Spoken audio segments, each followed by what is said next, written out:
Hello everyone, అందరు ఎలా ఉన్నారు? బాగున్నారా? నేనైతే చాలా బాగున్నాను. ఎక్కడికి వెళ్తున్నాం అనుకుంటున్నారా? మేము హైదరాబాద్ బోనాలకు వెళ్తున్నాము, చెల్లి వాళ్ళ ఇంటికి. మొన్ననే అందరం కలుసుకున్నాము, ట్రిప్స్కి వెళ్దాం అనుకున్నాం, కానీ అనుకోకుండా ఫిక్స్ అయిపోయింది. అంటే మా చెల్లి చాలా ఫోర్స్ చేసింది రమ్మని. చెల్లి ఉన్ను మరిది ఫోర్స్ చేయడం కాదు, మా చెల్లి ఒక డైలాగ్ కొట్టింది. మొన్ననే చెప్పినావు కదా, కంటెంట్ ఉన్న వీడియోస్ చేయడానికి ట్రై చేయడం కాదు, కంపల్సరీగా చేస్తా అని. ఇక్కడికి రా, మంచి కంటెంట్ ఉన్న వీడియోస్ దొరుకుతాయి అని చెప్పింది. అట్లా అప్పటికప్పుడు ఫిక్స్ అయిపోయినా నేను వెళ్దామని. అట్లని కూడా కాదు, నేను ఫస్ట్ టైం చూడడం హైదరాబాద్ బోనాలు, అందుకోసం కూడా వెళ్తున్నాను చూద్దామని. చాలా అంటే చాలా బాగా జరుగుతాయంట. మళ్ళీ వీళ్ళది ఓల్డ్ సిటీ, అక్కడ ఇంకా చాలా బాగా జరుగుతాయట. ఫైనల్గా చూడ్డానికి వెళ్తున్నాము. అయితే మాకు డైరెక్ట్ హైదరాబాద్కి బస్ దొరకలేదు. కరీంనగర్ దాకా ఒక బస్సు, అక్కడ నుంచి సికింద్రాబాద్కి, మళ్ళీ అక్కడ నుంచి చెల్లి వాళ్ళ ఇంటికి ఒక ర్యాపిడో బుక్ చేసుకొని వెళ్ళినాము. నాకైతే మాది పెద్దపల్లి డిస్టిక్ సైడు, ఎప్పుడు ఎండలతోని వేడితోని చికాగ్గా ఉంటుంది. కానీ మేము వెళ్ళేటప్పుడు చిన్నగా వర్షం పడుతూ ఇంత గ్రీనరీగా ఉంది. మా డిస్టిక్ అయినా ఇంత అందంగా అనిపించింది. ఎందుకంటే ఎప్పుడు వేడితోని చిరాగ్గా ఉంటుంది బస్సులో వెళ్ళేటప్పుడు. కానీ వర్షం పడడం వల్ల చాలా గ్రీనరీగా, చాలా అద్భుతంగా ఉన్నాయి వెళ్ళేటప్పుడు లొకేషన్స్ మాత్రము. ఫైనల్గా కరీంనగర్కి అయితే వచ్చినాము. బోనాల పండుగ సందడి మొత్తం కరీంనగర్ బస్ స్టాండ్లోనే కనిపించింది. ఎందుకంటే 3 days హాలిడేస్ వచ్చినాయి కదా, చాలా పబ్లిక్ ఉన్నారు. ఫైనల్గా అయితే సికింద్రాబాద్ బస్ దొరికింది, మళ్ళీ జర్నీ స్టార్ట్ అయింది. ఇక్కడ వీడియో ఎందుకు తీసినానంటే, ఇది కొమరెల్లి మల్లన్న కమాను, మా అమ్మకు చూపిద్దామని. మా అమ్మ మల్లన్న దేవునికి పరమ భక్తురాలు. కమాన్ చూస్తేనే చాలా సంతోషపడుతుంది, అంత ఇష్టం దేవుడు అంటే. అందుకోసమే వీడియో తీసిన, అమ్మకు చూపిస్తామని. అయితే మేము ఎప్పుడు సికింద్రాబాద్కి ట్రైన్ టికెట్ బుక్ చేసుకొని వెళ్ళే వాళ్ళము. ఇప్పుడు అనుకోకుండా ఫిక్స్ అయింది కదా ప్రోగ్రామ్, అందుకోసమే బస్ జర్నీ చేస్తున్నాము. ట్రైన్లో అయితే పిల్లలకి ఏదైనా ఒకటి chocolates or cool drinks or biscuits ఏదో ఒకటి వస్తాయి కదా, హ్యాపీగా తినేసేవాళ్ళు. బస్ కాబట్టి చాలా ఆకలి నేర్చిండ్రు. ఫైనల్గా బస్ వాళ్ళే ఒక హోటల్ దగ్గర ఆపిండ్రు. కాకపోతే టిఫిన్స్ ఏమీ లేవు, ఒక సమోసా మిర్చి బజ్జీ తప్ప. ఇంకేం చేస్తాం, అందరం అదే వన్ ప్లేట్ తీసుకొని తిన్నాము.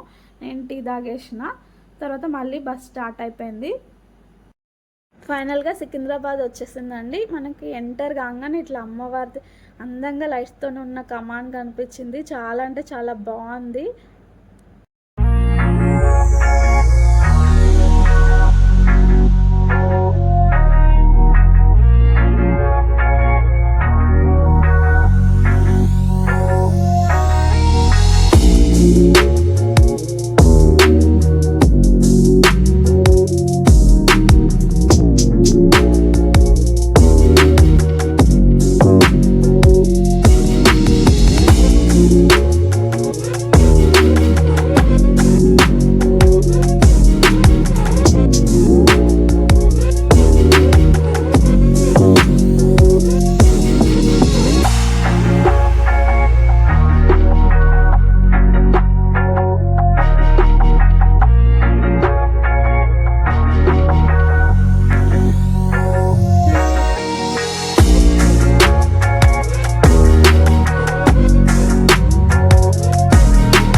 చూస్తున్నారు కదా ఓల్డ్ సిటీ ఎంత అద్భుతంగా ముస్తాబైందో. మేము నైట్ వచ్చేటప్పుడు అయితే చాలా అంటే చాలా బాగా అనిపించిందండి. ప్రతి వీధిలో ఉన్న అమ్మవారిని అందంగా ముస్తాబ్ చేస్తున్నారు. లైట్స్తో కమాన్స్ అన్నీ ఇట్లా వెలిగిపోతున్నాయి.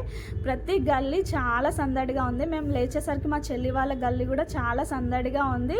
ప్రతి గుమ్మానికి అందరు వేపాకులు మామిడాకులతో అందంగా అలంకరించుకున్నారు. మా చెల్లి ఫస్ట్ టైం బోనం పోస్తుందండి. తను ఎలా రెడీ చేసింది బోనాన్ని, అమ్మవారికి బోనంలో ఏమేమి చేసింది అనేది నెక్స్ట్ వీడియోలో షేర్ చేస్తాను. నెక్స్ట్ వీడియో మాత్రం చాలా ఇంట్రెస్టింగ్గా ఉంటుంది, చాలా బాగుంటుంది. మిస్ చేయకుండా కంపల్సరీగా చూడండి. ఈ వీడియో నచ్చితే లైక్ చేయండి, మీ ఫ్రెండ్స్కి షేర్ చేయండి అండ్ సబ్స్క్రైబ్ చేసుకోవడం మాత్రం మర్చిపోవద్దు. మరొక వీడియోతో మీ ముందుకు వస్తాను. అంతవరకు బాయ్.